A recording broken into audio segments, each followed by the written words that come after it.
How I define style IQ is the ability to present oneself in a congruent way that really creates a comprehensive picture that reflects the real and the best you. And here's what I tell people who have some pushback and resistance to it, is that this isn't about changing who you are.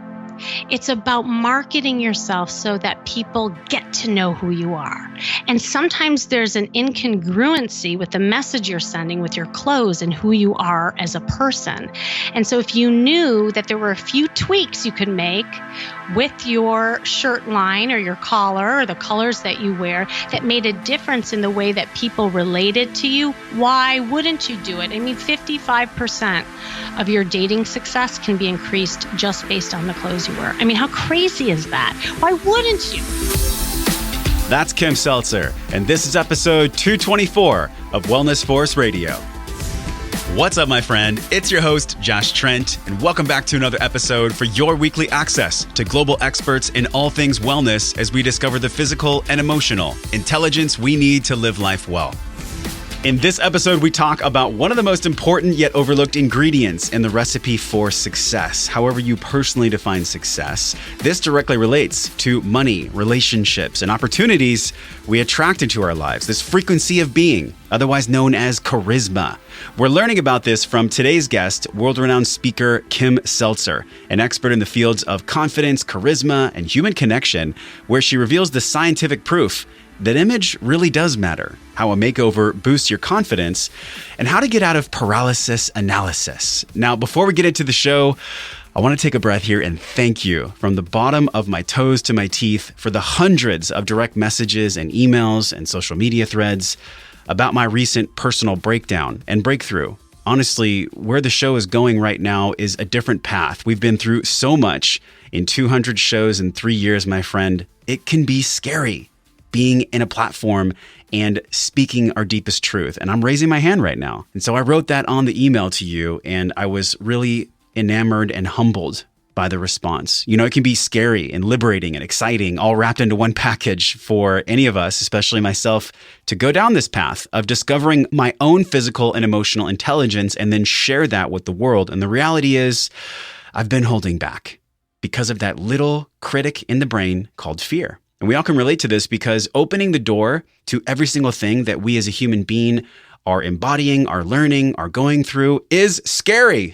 It's not something that comes easily. And especially with me, one of my core lessons here on planet Earth is releasing insecurity and stepping into leadership, which I'm smiling right now because I can look back over these past 3 years. If you've been with us since the beginning in 2015, we have come so far. I'm so proud of what we've created, and we're not going anywhere. But as I talked about in our email newsletter, we will together be choosing a different path, where we're focused on quality rather than just quantity. And I know you're going to love the flavor and the rawness of what Wellness Force is going to bring you from now on. So every Tuesday, we're blending the physical and the emotional from experts in our wellness world, and we have a lot of exciting guests coming up. So thank you for sharing the podcast. Thank you for supporting our community online and conversations in our Wellness Force group, in the email newsletter. It's been humbling and heart-opening, to say the very least. So consider this a hug and a high five through the microphone as together we shed this layer of our past skin and step into the next level of what Wellness Force as a collective gets to be. Now, coming up right now on the show, this podcast was compelling for a multitude of reasons. Like, did you know that our choice in clothing is an expression of our own unique and authentic self, which presented truthfully can be a barometer for success? And science shows this to us in research, as Kim talks about today, where we explored the 3 C's that Kim has crafted: cut, color, and confidence in clothes, why changing your style is actually a way for people to get to know who you authentically are, how emotional intelligence is parallel to the care we put into the presentation of ourselves.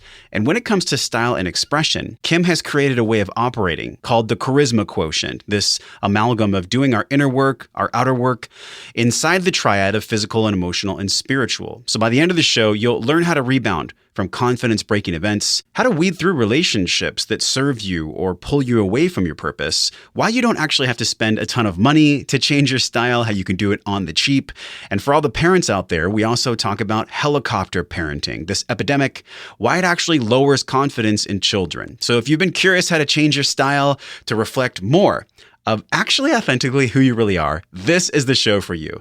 You'll learn how it plugs into your own unique wellness journey in detail. You can go over to the Wellness Force website now to get all the show notes and videos and links mentioned on the podcast today. Just hop to wellnessforce.com/224. Let Kim know on social and online that you heard her message about the charisma quotient here on Wellness Force. Now, let's drop in with Kim Seltzer. So charisma and emotional intelligence, they kind of dance together on the same dance floor. I think for so long, many people have considered like you're either born with charisma or maybe it's something you develop. And we're going to have an expert about this on the podcast today, Kim Seltzer, who I've gotten the pleasure, and I say pleasure because I really love the kind of work she puts out. It's, everything from personal styling to therapy, which is her background, as well as the way that we use language, the power of language to help women and also men improve their dating lives. So Kim Seltzer, welcome to the podcast. Thank you. So good to be here. Your brand, I know you online as the Charisma Quotient.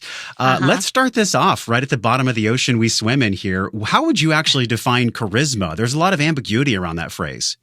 I know. And people use it really like kind of loosely, right? And I mean, here's the thing that's interesting about charisma, and you kind of alluded to it, is that I find it fascinating because no one is born with charisma, right? And this is what research backs up, and why I love it and why I love teaching it, because it's something that everybody can learn. No one is born with it. And there's components of charisma that the way I break it down, that I really find so powerful in creating connection with people. But overall, I mean, I call charisma a compelling magnetism and attractiveness that just draws people to you.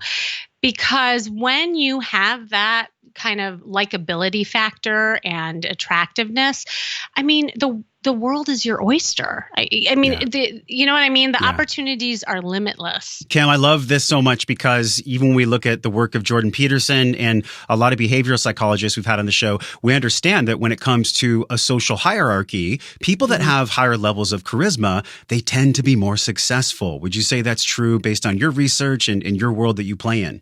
Oh, bingo. And I always tell people this, and especially I work a lot, obviously, in the single world, helping people meet each other and with networking and with social confidence and all of that.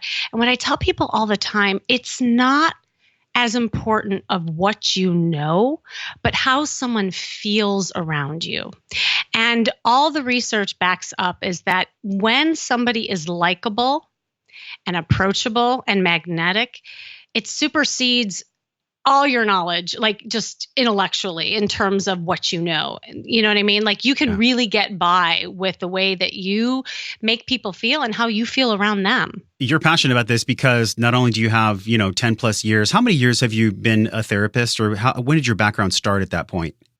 Yeah, 10 plus years. I mean, back in the day when I lived in Chicago and I had this like good girl life, as I call it, with the picket fence and the leave it to beaver life, I say, in Chicago. Well, so I thought at the time, but now I look back, I'm like, nah, it really wasn't. It's so cold out there in Chicago. It was so cold. You came out to California, and this is why I believe that people trust you, Kim, is because not only do you have the academia and everything behind you, but you've gone through the thresholds. Like, this is not someone who's just had like the fairy tale lifestyle here. It was actually after you'd been a therapist for a decade that you moved to California, and you actually got kind of blindsided with leaving a marriage, which must have shocked the crap out of you. Oh my God. Yeah. Can we just talk about that? Because this is really the crust of, my passion of why I do what I do and why I love people so much and helping people, because that is so true. Like yes, I have blonde hair and blue eye, but I'm not an LA girl. By heart, I'm a Chicago girl, which I always joke, it gives me a little bit of legitimacy. I'll just say that. But no, it was true. Like I had this kind of, life, and I thought that was what my life was going to be. The husband, the traditional job of being a therapist, the kids, the dogs, the picket fence. We all pick up, we move to La La Land, and that's when the record stopped, so to speak, right? And I always joke, we did what all the other people here did. We get a divorce. I'm joking. Obviously, there were other issues. But like when we landed here, I think all the issues surfaced, right? And there I was, like, And you know, when you look ahead of you and there's this kind of fork in the road and you can go one way or you can go another. But I have to tell you, I was going down the very dark path and my clothes reflected it. And this is why, like, I got into the whole transformation because I went through my own transformation. I think at one point you even mentioned that you had Birkenstocks and kind of like a frumpy T-shirt in one of your videos. Oh, honey, if you saw me back then, you wouldn't even recognize me. I had these oversized mommy clothes, still some maternity clothes and nursing bras. And mind you, I was not pregnant any longer. And, but you know, it was a metaphor for how I felt. I felt stuck. I could not get out of my own way. And look, and here's the thing, and it's a little bit of like what you do too. I had a great support system. I mean, I went through therapy, I had counseling, I had so many friends lift me up, and I was talked out to death, to be honest. Like, I analyzed everything, but I was still heading down that dark path until one day I woke up.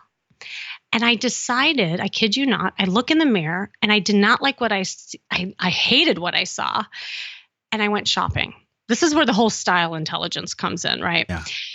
So I go shopping. I'm pulling all the same clothes again, of course, black and probably 3 sizes too big. And I go into the dressing room and there's a knock on the door.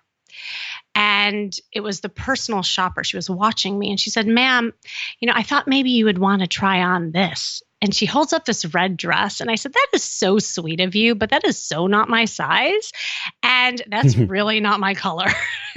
And she said, "Honey, that is your size. That is your color. Try it on." Just like that. I said, "Okay." And so I begrudgingly slipped it on. And like Cinderella, I turn around, I look in the mirror and oh my God, she was right. But you know what? I hadn't seen myself in so long that I hadn't seen her. I couldn't believe it until I viscerally felt and saw something different.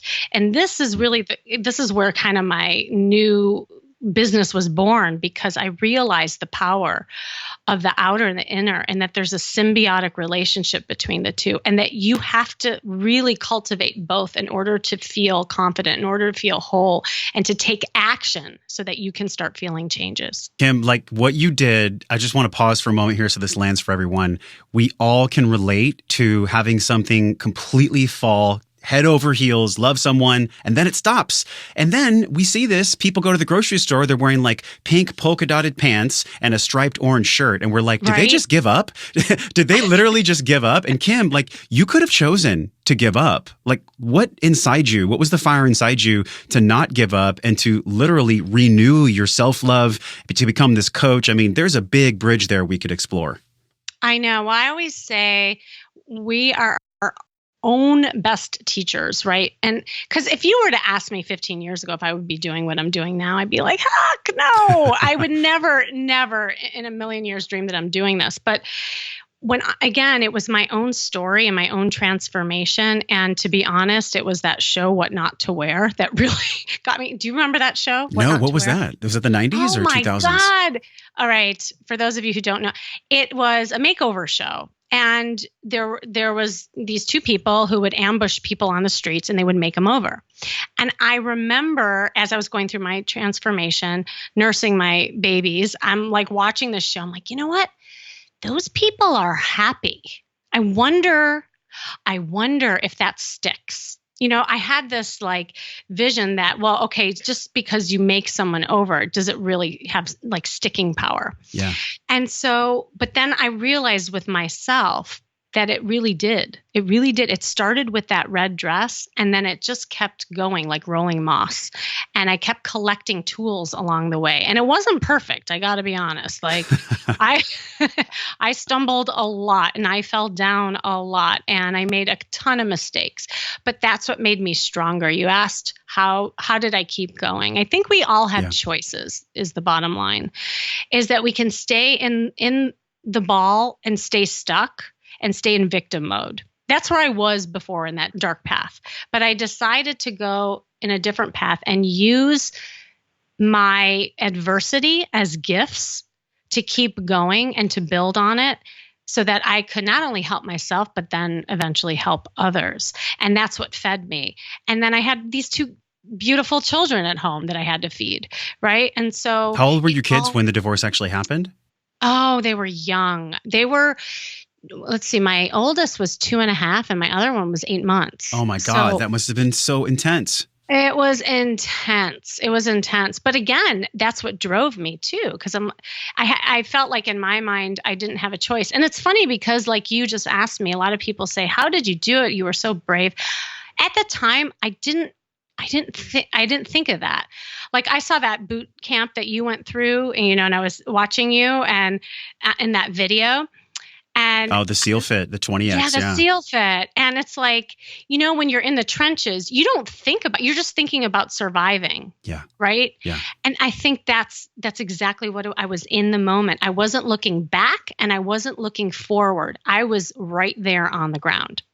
Wow, this is like so incredible because in these moments of almost inflection, right, there can be that voice of victim mentality. And then there also can be a voice of like, you know what, I'm scared, but I'm going to move forward anyways. Like how scary is that, Kim? Clients that you work with, people, men and women listening, like when we have a relationship that ends, I remember how I felt. It's been 2.5 years since I've been in a relationship, right? And I'm just now, after 2 years, really loving myself, really taking the inspired action to put myself out there. Let's start with this topic, trust.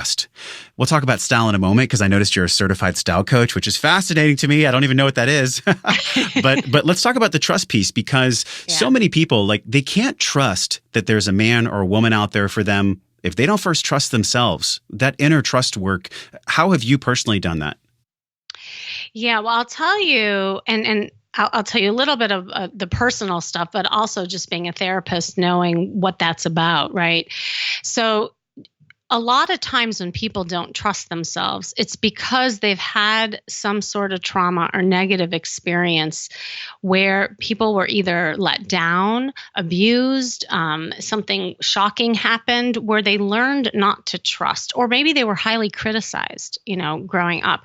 And so fast forward, how that translates is that then people, they almost feel like they can't trust themselves in their decisions because history has it they made poor decisions in the people that they chose, right? And so then you stay stuck, you stay frozen because you'd rather stay alone or in a cocoon than get hurt again. And so the wall starts building. This is where you see that guard going up, right? And I have to say, in terms of trust for me, you asked about me. What's interesting is that I never lost the trust for me.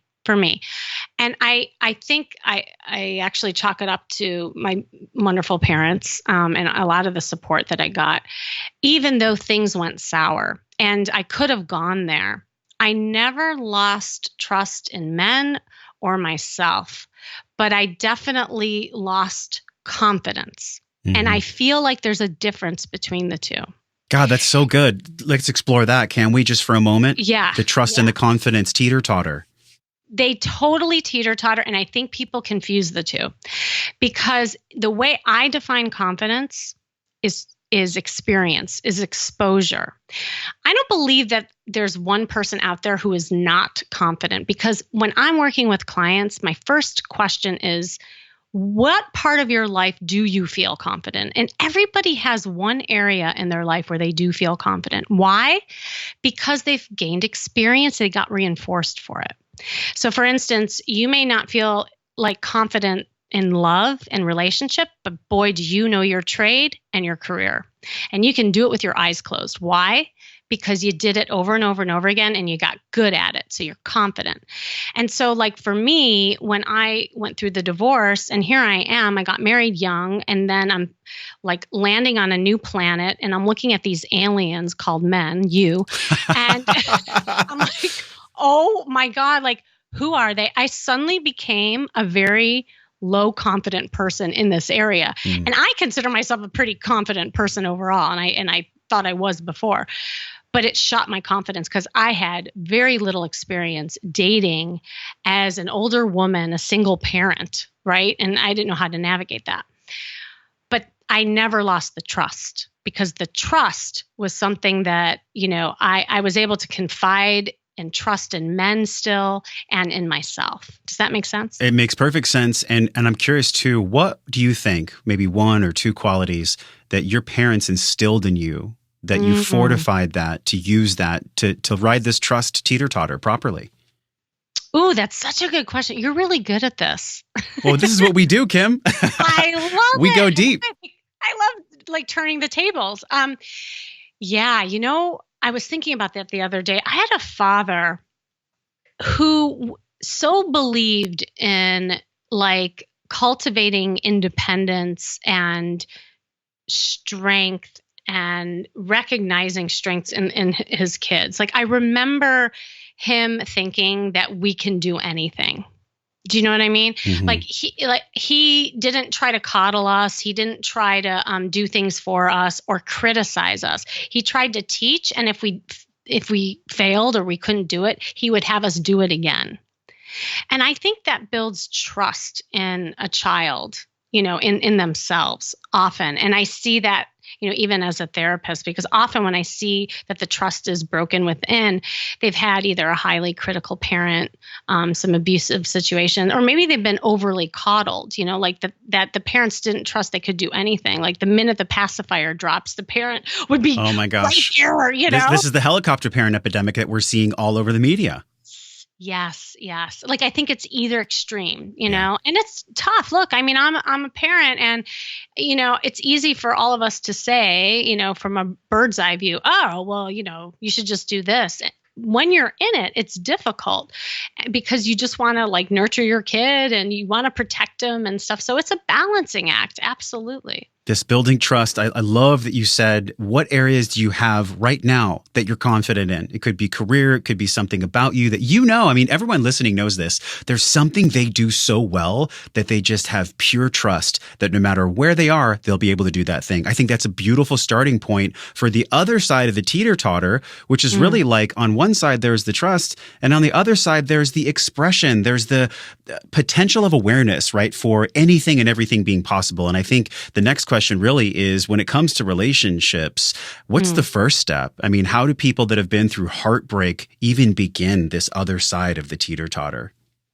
Yeah, well, the first step is allowing people in, because when the trust has been broken, like I was saying to you before, a wall gets built up and a guard is up. And I always say to people, you don't have to take all your armor off, but you could put a sword down. Right. You could put maybe the shield down. You could still keep some of the armor on. That's healthy.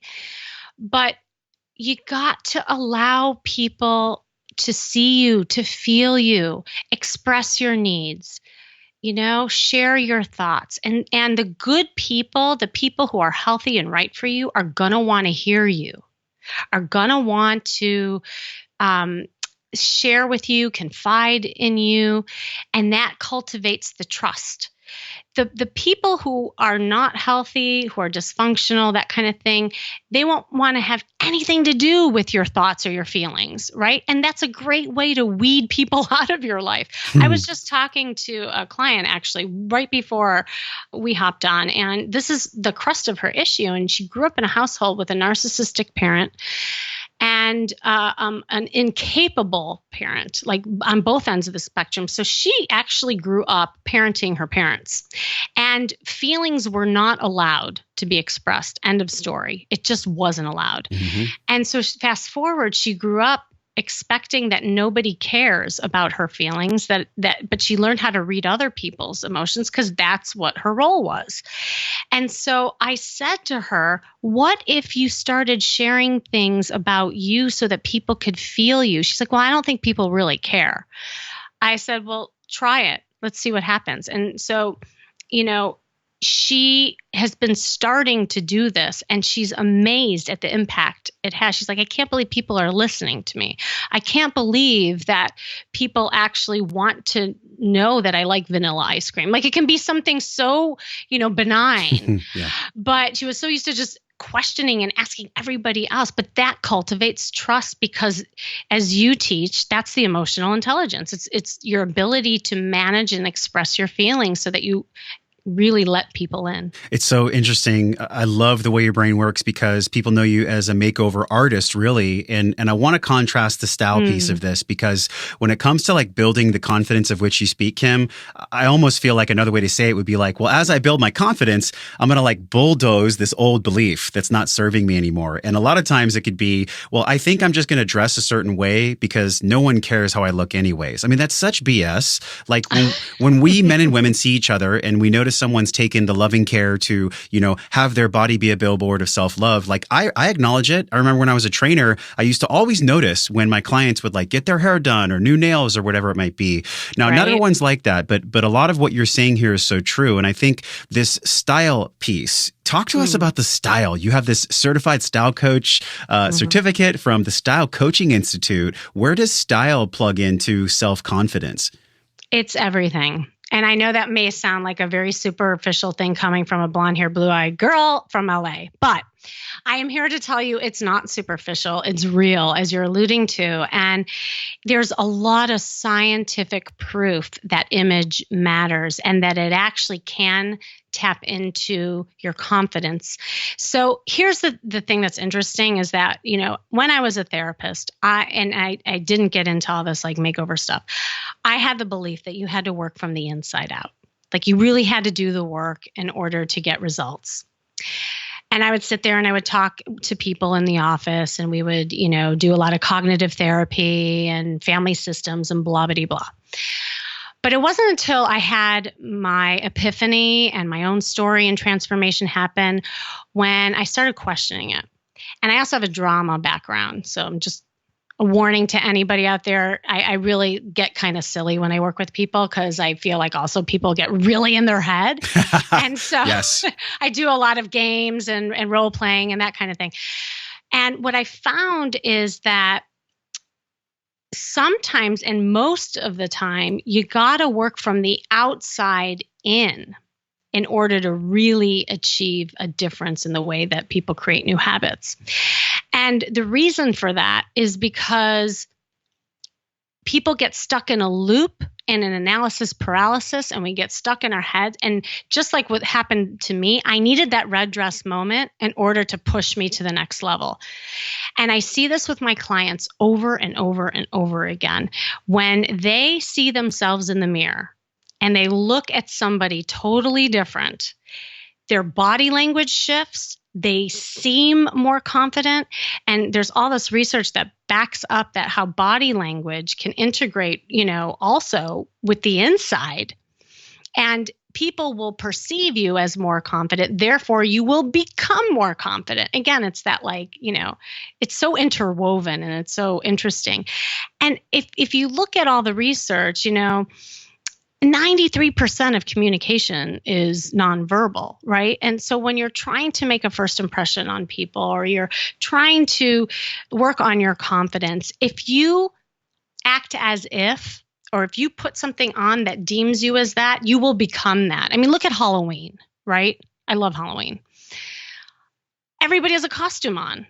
And look at how people act different. Like these really shy girls will slip on this like vixen outfit and suddenly they become little vixens. They embody the energy. Yes. They embody it. Yeah. And so, and I have so many stories with my clients because, you know, I go out in the field with them and I do my wing girl sessions and we shop together and I see in one session how people can change more than years and years of therapy. And so there's truth to this. There's definite scientific proof to this. I love the epiphany you had with the red dress. Like you needed that shock to really grow. And I think so many people have dealt with this. They'll like look in the mirror or they'll, you know, see themselves in a photograph at a family gathering or whatever. And it's almost like the universe is kind of giving us a little tickle, or like as Gay Hendricks says, sometimes we'll get like a slam with a sledgehammer.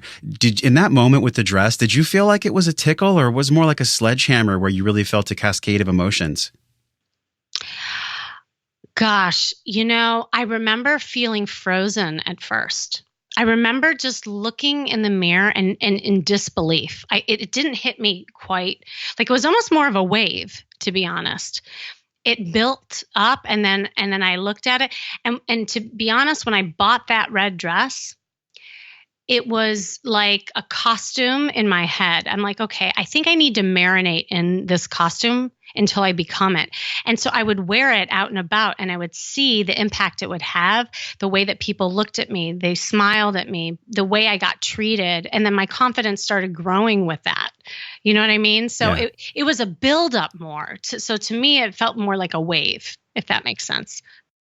So the truth is, if we've got no energy, we've got no charisma. And all the style selection and changing our personal authentic light that's shining out of us doesn't really matter if we have no energy to talk and speak and connect with other people.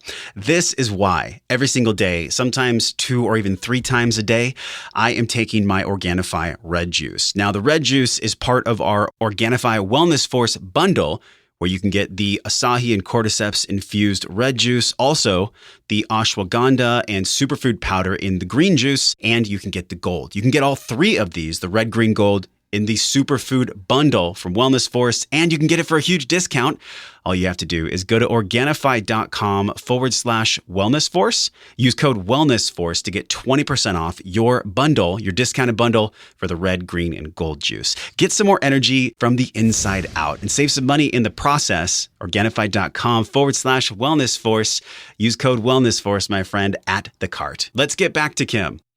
Man, this paradigm of doing the work from the inside out or the outside in, I almost think it's really just doing both at the same time, because, I mean, you said 93% of everything is nonverbal for social cue. We know that 90% of all serotonin is in the gut, and 90 to 95%, depending on who you hear from, of all of our thoughts are subconscious. I mean, Kim, the odds are kind of stacked against us. We have this ancient brain that was designed for us living on the prairie, running away from a saber-toothed tiger. Do you find that this conversation of, Kim, I really want to buy the new piece of clothing, or I really want to do the thing that's going to increase my style, but I have this feeling, I have this nervous system message that tells me, stop, you can't do it. Oh, yeah. And can I share a story around that? It's the best way to kind of give you an example of how somebody got past that. So I worked with this woman who had been divorced for like 20, 25 years, and she had not been out on a date since her divorce. She was going through the motions and the humdrum of work, taking care of her kids. And by the time she called me, she had enough. You know, usually that's at the point where people change because she couldn't take it anymore. And she's like, I don't know what to do. I don't know how to get out of my own way. And I'm coming out and doing an intensive with you. I said, great. So she flies out here and we do it all. We do the coaching, the shopping. I did a photo session with her and the therapy. And when she sat down, I mean, the minute I met her, I saw how she was giving her power away with just the way she was talking. She kept apologizing for things that she shouldn't be apologizing for. So I was picking up little things here and there. And then it was time, you know, I always start with the outside. So it was time to go shopping. And she said to me, Kim, I have something to tell you. I said, what's that? She said, I haven't looked in the mirror in a really long time. In fact, all my mirrors are covered at home. Oh my gosh. I said, really? She said, yeah. She said, just so you know, I'm having a lot of anxiety about going into that department store right now. I said, I get it. I get it. And so I held her hand and we walked through the department store. Now, if I was a traditional therapist sitting in my office, I probably would do a little cognitive therapy and talk to her about her body image and how that's going to be okay and what can she do, you know, all the stuff that, you know, I used to do. And I still think that's great. I'm not knocking it, but it was so much more powerful walking in that store. And you should see the tears that were running down her face as she's looking at the mannequins, and I could see the anxiety building up in her. And again, avoiding the mirrors. And I said, I want you to do me a favor. I want you to put on this jacket, and I want you to put on these pair of shoes. And I want you to turn around, and I want you to look in the mirror and just give me 5 seconds. And she said, she did it. So she turns around. And again, it was that frozen thing. And all of a sudden, tears are starting to roll down her face. And she said, oh my God, Kim, I've never seen myself so beautiful. And it was boom. It was in that moment that completely did, like, you know, a break state, if you will, if you want to use NLP terms. Mm-hmm. And that woman, I swear to God, I created a monster after that because she was dancing through the stores, trying on her clothes with the door open. I mean, this is a woman who had extreme body image issues. Got herself all dolled up, was feeling fabulous. We did the photo shoot. She couldn't believe how beautiful she looked in the pictures. She went home. She put those pictures up on the apps. She dated up a storm and she landed herself a boyfriend. And it was literally that one moment where she saw herself differently that shifted the entire inside as well. My God. I got chills just visualizing this. I'm seeing her in the department store, like dancing around. Like, this is true liberation. True liberation. I mean, she had me in tears, to be honest. Like, we were crying. Like, we just kept crying.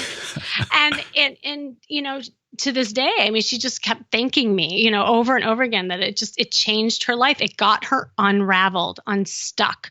But again, there had to be a visceral experience with her in order to get there. I think a lot of people might push back on style too, Kim, because they're going to say, well, you know, to look good costs too much money. Like, how do you deal with that objection from people? Oh, yeah, I get that all the time. You know, there's a lot of things I'll say around that. I mean, first off is that start small. You don't have to break the bank. And like I was saying in the beginning, where, you know, the rolling moss kind of metaphor, when you start working on your style and you can start with like one or two pieces, it becomes exciting. And you'll also see ways that you can invest in yourself in ways that you would never imagine. Because the other thing that I challenge around that is that a lot of times people don't value clothes like they value other things like cars and computers and, you know, that kind of thing. And so I always look at the way people value themselves in clothes first before I go right to the cheap clothes or whatever it is, you know? So it's like, what is underneath that question? Why don't, you know, or objection, I should say. And so after we kind of work through that, it's helping people get just, you know, really simple pieces that can go with them and carry them a long way. For instance, a jacket, both for men and women, can go a long way and can save a lot of clothes. Because I just actually went shopping with a client the other day, and I was a young man. He's 28. How awesome is this? But he's in IT, and he didn't want to look like IT. He wanted to look cool. Yeah, yeah. Right. And so he wanted to get a little cool. And we got him 3 jackets, and those jackets can save some of his IT clothes because just putting on a leather jacket can change up his look. So that's what I would say to all of you, is to start small, but I wouldn't chintz out and get something that's cheap if it's not going to fit you well, because the danger in buying cheaper clothes is that sometimes the fit doesn't really work, and then it doesn't last long. So you actually end up spending more money down the line to replace some of that stuff. That is such a great point. Do you feel the same way about shoes? Because I'll buy 4 pairs of shoes at a time, and they'll last me for a long time, maybe 3 to 4 years, because I don't wear the same pair of shoes too much. Yeah, shoes. Oh my God. I'm honestly a shoe snob. I'll totally admit it. because shoes, first of all, and you'll appreciate this coming from like a wellness standpoint, it's everything, you know, especially for women, because it's your back, it's your posture, it's your feet, you know? And so like, I'm always being mindful of people's feet problems when I'm looking at shoes. And I don't like to go cheap when it comes to shoes, because I believe in good support and a well-made shoe, and it'll carry you longer. Yeah, I'm thinking about how much our feet are contacting the ground. And actually, it's the minimal shoes for most people. We see a lot of people that want to have these high elevated heels, especially for men. How do we understand style versus practicality? Because I think being practical in the world is totally different than like just going extravagant with our style. Like, does this question come up, the contrast of practical and style together? Totally. Well, here's the thing is that I always tell people I am not a traditional stylist. I'm not like, you know, this LA girl who puts on cookie cutter looks on everybody and say, oh, this looks fabulous and this is trending, go for it. I'm an image consultant, which is different. I like to teach people their body type, and I look at their lifestyle, and I look at the different parts of their life and trying to get outfits that bring out the best version of them related to all those components. And I have kind of like a trick that I teach everybody that I would love to share, and I call it the 3 C's. And what the 3 C's are is teaching people about what cut works for them. And if you're a woman, there are 5 body types. And this is something that I'm a stickler on. There's a little bit of science, that goes beyond just the clothes. Yes. Is when you know what body type you are, you know what cut flatters your figure and what cuts to stay away from. And I actually have a free body type on my website if you guys are interested. But that's a really great start. And then for men, there are like 3 body types. It's not as intense as it is for women. Mm-hmm. But, when you keep those things in mind, that's the first thing. And it makes shopping way more pleasant. The second C is color. You got to know what colors work for your skin tone because, that also can make or break the way that, you look in clothes. And when it comes to attraction, ladies, I will just say that, yes, red attracts men. And there's scientific proof. I actually found an article that backed me up because I've been saying this for years, and a lot of people have been saying this, of why men love red. It's so fascinating. I don't know if you want me to share what is it? Because I'm honestly thinking about a song. This is so crazy. I was listening to a song right before we got on here, and the song was about a woman in a red dress. I'm not even joking. And I'm thinking about like the way it's been sung, even in The Matrix, right? There was the woman in the red dress. What is the science?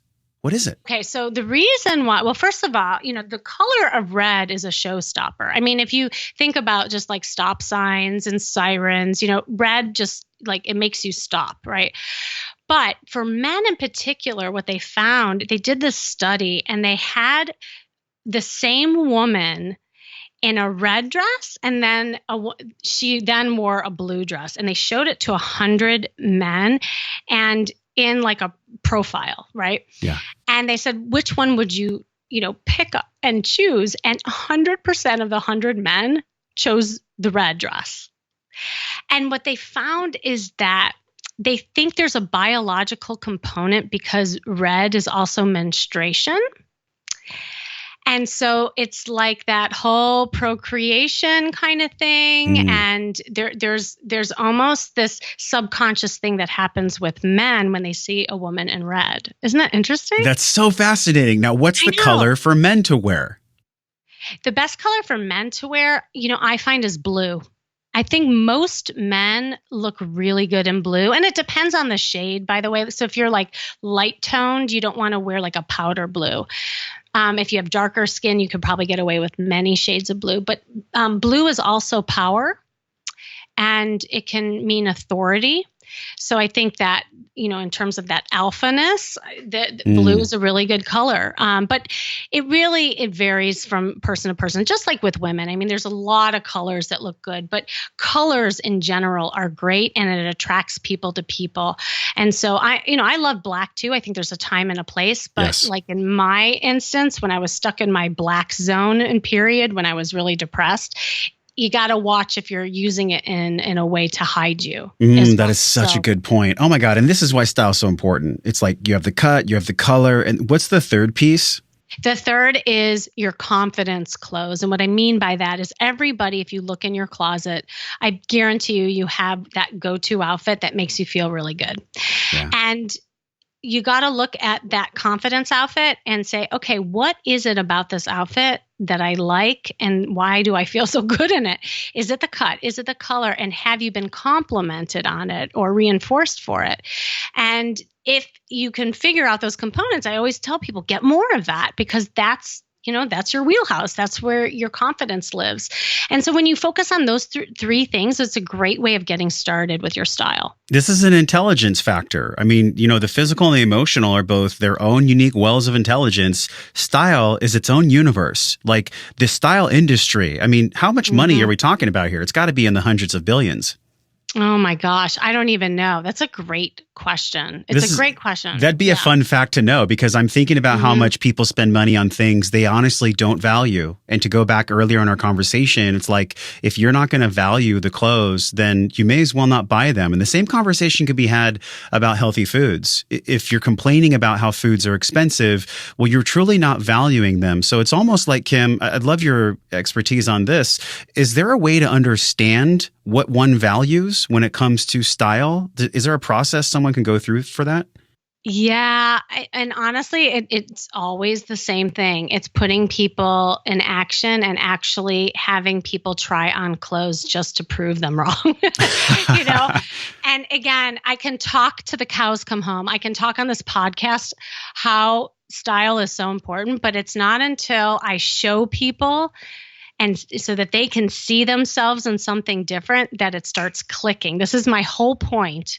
Thank you, because you helped me prove my whole point of working from the outside in. But if you look at like how I define style IQ, which is part of my charisma quotient, is the ability to present oneself in a congruent way that it really creates a comprehensive picture that reflects the real and the best you. And here's what I tell people who have some like pushback and resistance to it, is that this isn't about changing who you are.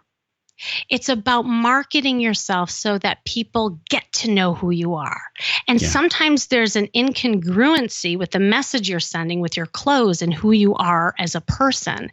And so if you knew that there were a few tweaks you could make with your shirt line or your collar or the colors that you wear that made a difference in the way that people related to you, why wouldn't you do it? I mean, 55% of your dating success can be increased just based on the clothes you wear. I mean, how crazy is that? Kim, it's time for you to take me shopping, okay? The next time we meet up, like I'm paying for this intensive thing. This sounds incredible. And obviously, like we have scratched the surface of Kim Seltzer. Like you do so much for people. Aww. You work with people virtually. There's tons of information about you online. And honestly, like before I get to the last part of the show, I just have this burning question because you brought up congruence. Yeah. Have you seen with people that are not congruent with what they truly say they want versus what they think they deserve? How does that express itself in their actions and in their style? Oh, yeah. All the time I see it. But what I find is that people, I don't think are intentional with that. I think people have good intentions mostly. You know, they think they know what they want and they think they know who they are. But as they get into it, and this is what I see when I'm coaching people and I'm peeling away the layers, and it's like people are like onions. There's so many layers to people. And when I get to the core of people and I challenge some of the things that they're putting out there that maybe is incongruent, they start having epiphanies and realizations that that's not all, that isn't who they are. And they couldn't believe, you know, like a lot of people will come to me and say, Kim, I want to find a man. I'm hiring you because I need to find my soulmate, which is often the case. But then when I really get into it, it's not at all what they really wanted. They really wanted to work on themselves and to be happier and more fulfilled. And then guess what? They end up finding a man. When the minute they stop focusing on the man and they start focusing on them, that's when the magic happens. God, Kim, that is the most powerful tweetable from our entire conversation. I'm thinking about this too. It's like, you know, if you're going to peel an onion, like give yourself permission to cry. Because sometimes, like in that exploration, don't you think that's what blocks people from even wanting to peel the onion in the first place? Scared of feeling those feelings. So true. Now that's tweetable. I think there's so many hashtags and tweets We did back-to-back tweetables. Okay, last three questions before we say goodbye. We're going to link your podcast, the Charisma Quotient, also your website and everything else. But I have these three questions for you. And I love asking guests these questions because we really can understand who you are. You know, you've shared so much of that already. But when we look at emotional intelligence, you know, this practice of understanding and, you know, really leaning into our thoughts and our feelings, our actions, is there an edge of emotional intelligence that you're currently leaning into right now? You know, I'm leaning into vulnerability. And as I get older and wiser and more mature, I guess, is the safe way of saying it, I realize that with also my life experience, that being real and allowing people to see who you are and what you're about is so much more powerful than morphing into something that you think other people want to see. And it's so different. And I think when at least when I was younger, I had this notion that I had to be a certain way and act a certain way. And to be honest, when you're going through training as a therapist, they teach you not to share. They teach you to be just kind of this blank slate and reflect back to the client that, you're not supposed to share your personal experiences. And so I was trained that way. And so to really allow myself to be more vulnerable, and obviously, like if anyone listens to my podcast, you can hear pretty much my whole life story. That's a sign of a good show. Yeah, well, right, as you do, and as your show is, and as you and I are talking, I feel so much closer with you than I did on Instagram, obviously, because now, which is how we met, by the way, everyone, And so to have that vulnerability piece and to lean into that is just, it's been awesome. What about the physical, Kim, as far as physical intelligence? You're eating, you're moving, you're breathing, your meditation. How are you leaning into your physical intelligence practice right now? Well, first of all, I love exercise. I believe in it. What's been an interesting transformation for me over the years is that when I was younger and I had the younger body, I was so much about oh my God, I gotta go for it. And I was this hardcore, I had to go for the sweat and I had to run for miles and I had to do the hardcore stuff. And, and I kind of laugh at myself, but then something happened about 2 years ago and I got this cyst in my back. It was awful and I couldn't move and I had to really slow down. And so I've had to learn how to do exercises differently. And I'm finding that in my kind of slower mentality, slower moves, that I actually have more movement and a better body for it. I'm enjoying the slowness. And so that's been my shift for the physical, is going from that fast, rapid pace to slowing down and honoring my body. And that's a skill set of itself. How many people are just go, go, go all day long? And it's actually the biggest challenge is to stop and breathe. So thanks for that reminder. Last question, Kim. So this intersection of the emotional and physical, we know there's the spiritual as well, but how would you define wellness in your life? What's your definition of wellness? Wellness to me is a holistic thing. I think, again, it's the outer and the inner.